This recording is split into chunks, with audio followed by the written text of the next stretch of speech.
Let me give you 3 steps to start life change that can change your life, your personality, your lifestyle. Everything can change. Here's the steps. Number 1, find out how things work. The first key to doing better is find out. To change your life, really, you need ideas. There isn't anything an idea can't change. And Schoaf taught me the major problem is lack of an idea, not a problem. At first I didn't have any money. I said to Mr. Schoaf, I don't have any money. He said, that's not a problem. Now see, up until then I always thought it was. Right? I was confused. He said, no, the problem is lack of an idea on how to create money and wealth.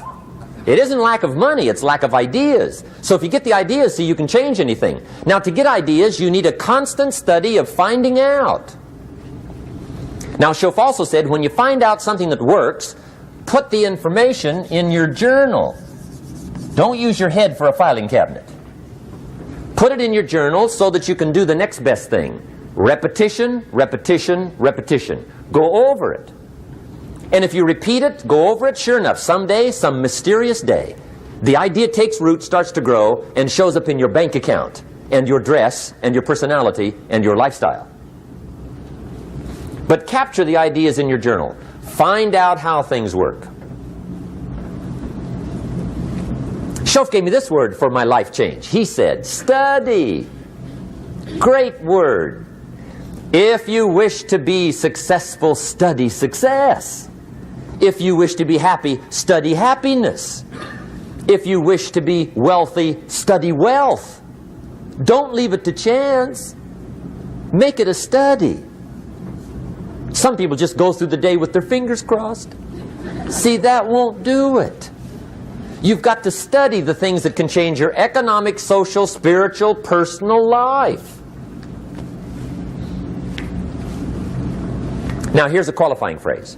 And we'll have several of these qualifying phrases throughout the seminar. Here's the first one. You may not be able to do all you find out.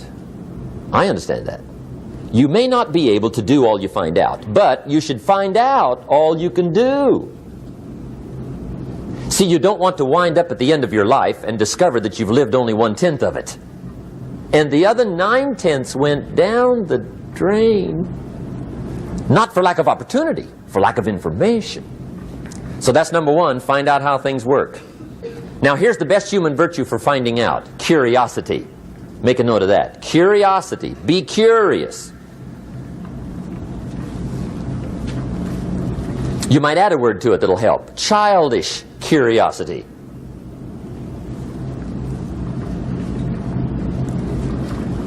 What will kids do if they want to know something bad enough?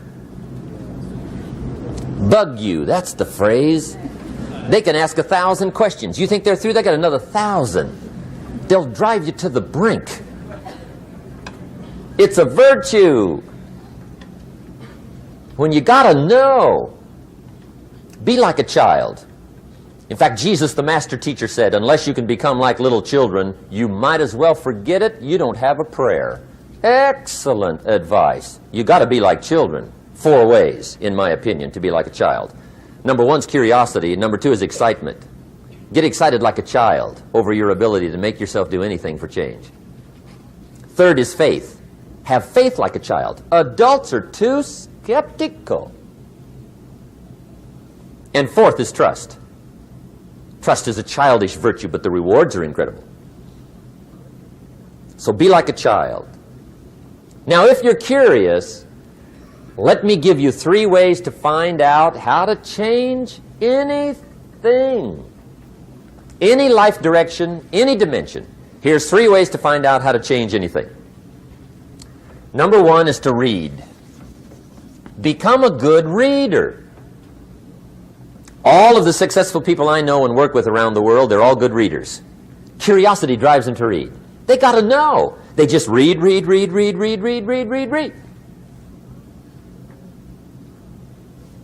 Become a good reader.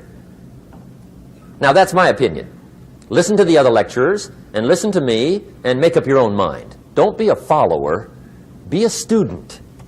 Okay? I say, really, for life change, you got to read. One way to learn is from your own experiences, but another way to learn is from other people's experiences.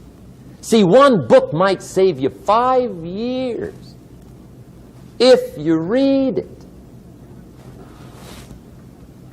Did you know there's books on how to be stronger, more decisive, be a speaker, be a leader, have a better effect on other people, develop your personality? Did you know there's books on that?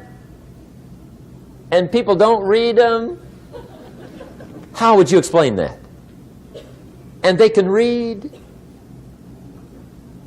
Did you know that hundreds of successful people have written their stories in books and they wrote down how they did it and people don't read it?